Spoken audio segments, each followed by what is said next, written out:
Pico Iyer, The Half-Known Life, In Search of Paradise.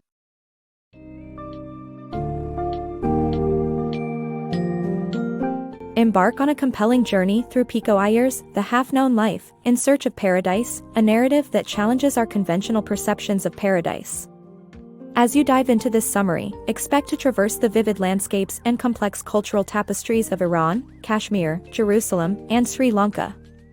Iyer's exploration raises profound questions about the essence of paradise amid the paradoxes of modern and ancient societies, where beauty coexists with strife and tradition meets transformation. Discover how cultures entwined with rich histories manage to retain a hopeful pursuit of paradise, offering insights that resonate beyond geographical boundaries.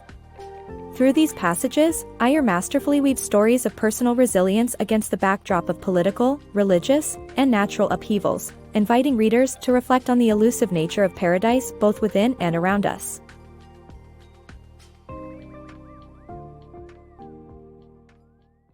Enigmatic Iran Unveiled.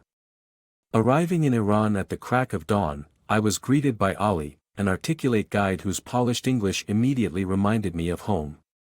Despite being far from Oxford, it felt surprisingly familiar, blurring the borders between what I knew and what I was yet to discover. As we traveled to a lavish hotel in Mashhad, the glimmering opulence of my surroundings was a stark clash to the Iran I had imagined.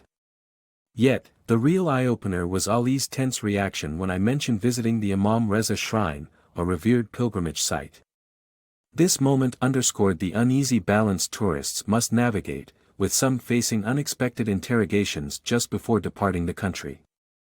Iran, a sprawling theocracy, revealed its contrasts through its people.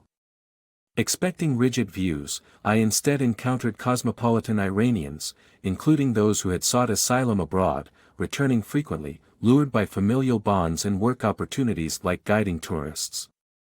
Their adaptability in a strict regime hints at Iran's rich history of cultural synthesis. This nation had absorbed and influenced countless traditions over centuries, its legacy leaving a deep imprint on the world through contributions like poetry, chess, and music. Such complexity is mirrored in the country's image as both authoritarian and culturally rich. Inside, it's a society flourishing with private thoughts, shielded from external eavesdropping. In a world where information seems endlessly available, Iran maintains a veil of mystery, akin to the ancient Farsi poets' visions of gardens and paradise as intertwined. This duality reflects a durable identity, impervious to a complete grasp by outsiders, making Iran both a familiar echo and an enigmatic allure. Kashmir's complex tapestry.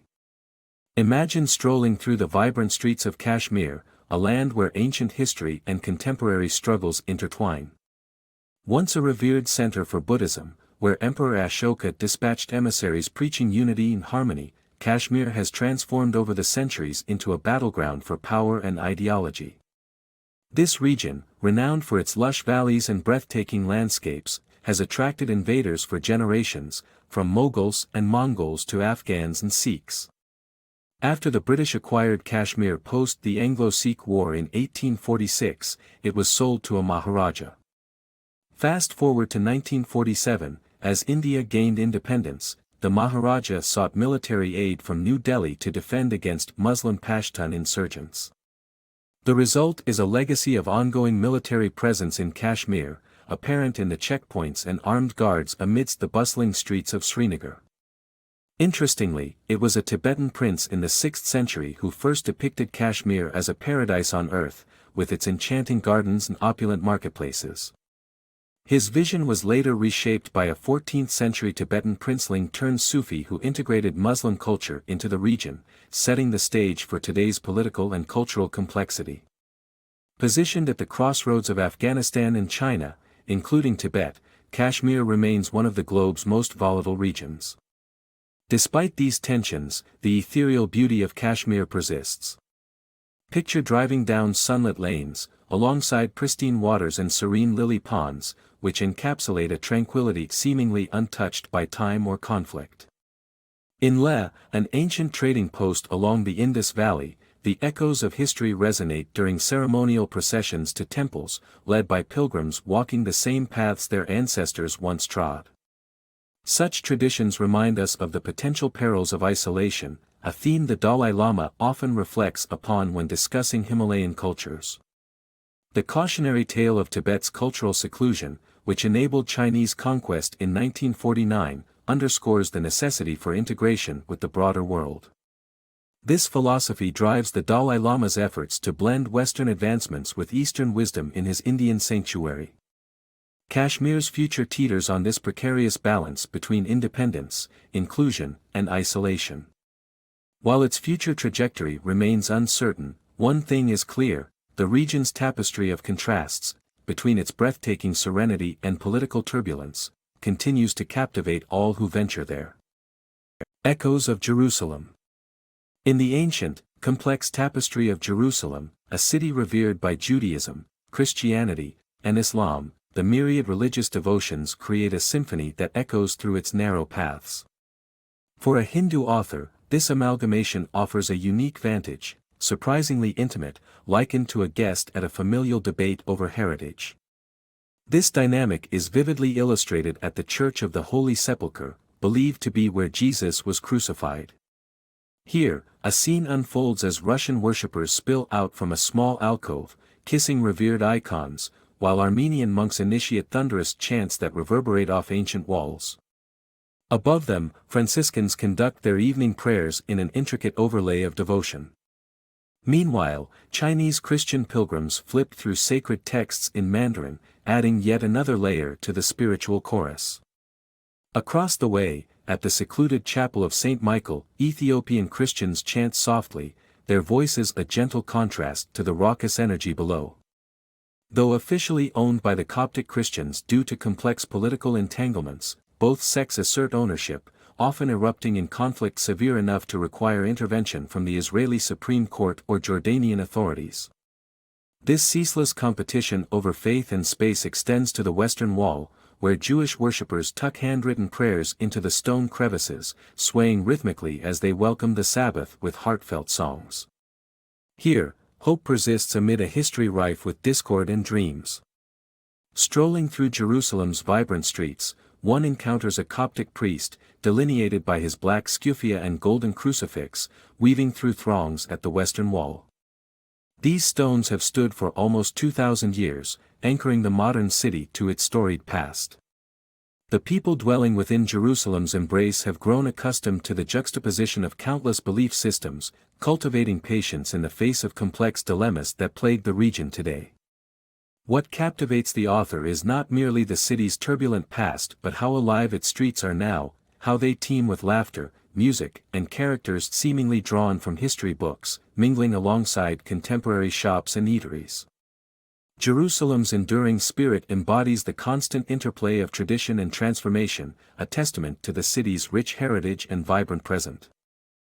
The Duality of Paradise. Imagine a land once whispered about in the holy texts, where King Solomon was gifted with treasures from nature's own bounty, precious gems, elephants, and peacocks. This land, thought to be an earthly paradise, was reputed for its captivating beauty, richly interwoven with fields of wild indigo and pungent ginger. Colonial powers vied for its cherished resources, and the locals, captivated by its fabled allure, too believed in the paradise they called home. Yet, the haunting truth emerges that few paradises have endured such anguish because of their enchantment. Decades of turmoil ravaged this land in the form of a relentless civil war between the separatist Tamil Tigers and the dominant Sinhalese government. Against the backdrop of this feuding, a fragile peace was brokered with foreign intervention, only to be shattered by a natural catastrophe. One fateful December day in 2004, the ocean bared its might, a tsunami claiming the lives of tens of thousands and rendering countless more homeless. Amidst the devastating aftermath, previous hostilities resumed with ferocity as factions rose in power once more. Even in times absent of conflict, the island, enveloped by lush wilderness, cloaked a sinister undercurrent. The jungle seemed to rebel against human encroachment, indifferent to marble edifices and the wit of adventurers who sought to tame it. Renowned visitors like D.H. Lawrence succumbed to its overwhelming presence, describing a landscape alive with mythic dangers and unseen adversaries, a haunting reminder of nature's primacy. Our journey ventures further, to the hallowed streets of Varanasi, once known by luminaries as the City of Light. Here, another narrative of paradise unfolds, where hazy smoke mingles with dawn's early light along a serpentine, sepia-toned river. Along its banks, ancient rituals persist, as bodies are brought for their ultimate purification, a symbolic gesture granting liberation from life's cyclical toil. The living, desperate for sanctity, immerse themselves in the sacred waters, undeterred by the river's tangible filth. For thousands of years, this site has bound millions with its promise of transcendence. Amid smoke and ash, faith in the river's purifying power endures, standing as a testament to humanity's quest for an eternal paradise, unspoiled by the world's ceaseless decay. Yet, perhaps paradise is not in the sanctity of place, but in the hearts and spirits of the seekers themselves.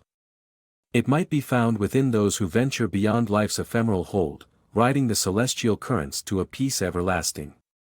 Thus, paradise intertwines with visions of permanence against life's fleeting nature, a constant evolution that renews itself, promising the rebirth of beauty from obscurity.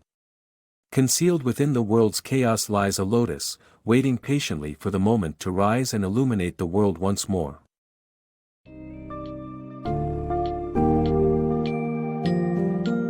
In concluding your exploration of The Half-Known Life, you'll find that Pico Iyer offers a profound meditation on the pursuit of paradise in a world defined by contradictions.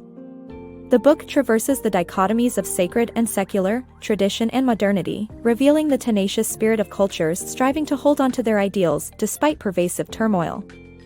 Iyer's journey through Iran's walled gardens, Kashmir's conflicted beauty, Jerusalem's religious heart, and the tumultuous paradise of Sri Lanka, uncovers a common thread: the resilience to seek peace and meaning in the face of adversity. These journeys remind us that paradise isn't a physical destination but a persistent hope for harmony within oneself and among others. As you close this chapter, consider how these insights might inspire your understanding of paradise as an ongoing quest, rather than a mere location.